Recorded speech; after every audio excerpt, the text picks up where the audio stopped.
Hey, what's up, YouTube? You already know it's AllCity Live TV, and thank you for tuning in. Listen, does strength matter in NBA 2K21? I'm sure that you guys got a ton of questions after playing NBA 2K21, like, why can't I shoot out there? I have a high amount of shooting attributes and I can't make a shot. I feel your pain. We're gonna do our best to review and cover these questions for you guys right now. Let's get it.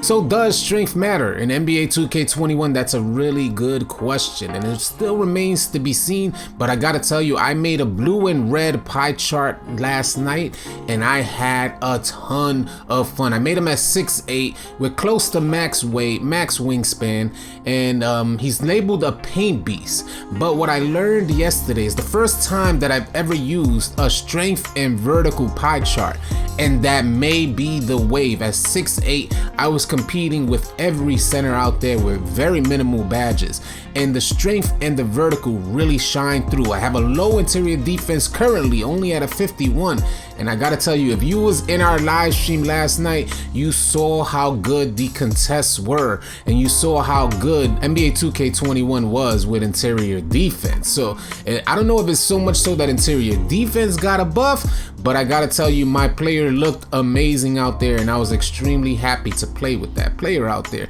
So this was the first year that I'm using strength and vertical pie chart, and it was noticeable. Having that weight and having that strength was a huge difference in the paint. Everything was getting contested. The rebounds were limited per se, although I was getting doubles in the park. The rebounds were a bit limited. I wanted more rebounds, but that could be due to me not having the rebound chaser badge equipped. It was the first day on, and we were trying to allocate our badges appropriately. So you see, I got a paint beast on the right side there, and he's at 6'8", which is really different. He doesn't look 6'8" when in comparison to other centers. He doesn't look 6'8", but that may be my strength. That is what I'm thinking. I'm thinking that 2K21 strength is gonna play a big factor in defense in the paint. So this is something that you guys may want to consider. These are my first thoughts on 2K21 playing the game last night.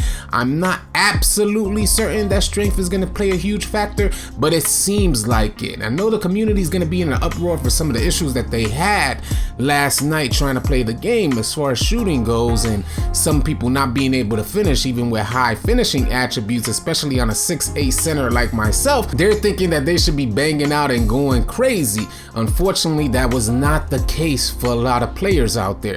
We did see a lot of good players. Most players weren't as good. I'm sure it was the first day. People want to get the feel for the game. It's really different. It's a whole different game, y'all. So if you're debating whether you should or shouldn't get the game is very different, and I gotta tell you, it's different in a good way. I really enjoyed everything about the game, the aesthetic, how it looked, everywhere you had to go, how it was laid out. I enjoyed the gameplay most of all. I have never made a player where I felt so comfortable the first day. I felt really good yesterday, and that was with this 6'8" paint beast, having a ton of fun in the park last night. So does strength matter? I think it does in 2K21, and let's talk about shooting, man, because so many people were missing wide open shots. There seems like there isn't a quick stop no more. One of the homies, Monta, came into the stream and said you got to use L2 to quick stop, but it proves difficult for our shooters out there. We had two of our best shooters playing last night, and that's in God Mills and Travion, and everybody knows both players from 2K20 and how good they were. But last night it was a real struggle, and I think it's just a matter of that learning curve. You know, we gotta commit.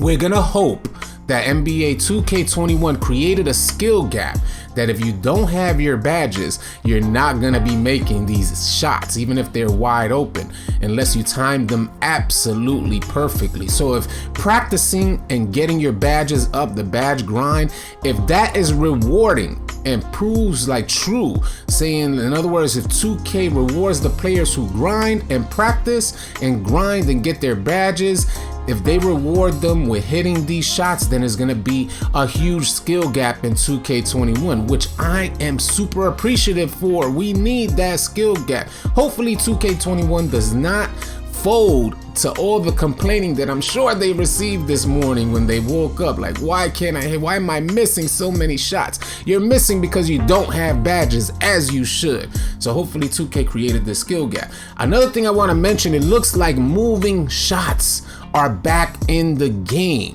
If you're having trouble hitting open shots while standing still, try moving shots. If you made a playmaking shot creator out there, put on difficult shots, because there was a lot of players that were hitting moving shots out there, not from range extended areas, but from the mid-range area. And maybe like you have to get your hot zones up. So maybe after getting your hot zones up, you may want to try moving back instead of just shooting those wide open shots from the 3-point line. It may be a little too far on the first day, or it may be a little too far without the correct badges equipped. So there's something to consider when you're missing wide open shots. Try pushing in a little bit. Remember, shot creators used to be goated back in the day at the mid-range and in the paint. It wasn't only until NBA 2K20, for the most part, that shot creators were shooting from like half court and, you know, from the perimeter and back to half court. It wasn't until 2K20 that this was like this. So I seen a ton of playmaking shot creators out there last night struggling with their shot. And all I'm gonna say to you guys is try taking it back to the 2K16, 2K17 days. Revert back where you was able to take those moving shots from like the mid-range area, because those seem to be money out there. And it looks like 2K is reverting shot creators back to their bread and butter and dominating the mid-range game. And if you have your badges, I'm sure they're gonna let you hit past the perimeter. I hope you guys enjoyed this video, found it helpful and or informative. And if you did, please consider subscribing to our channel, because we're gonna have a ton of 2K21 content coming your way. I'll catch you guys on the next video.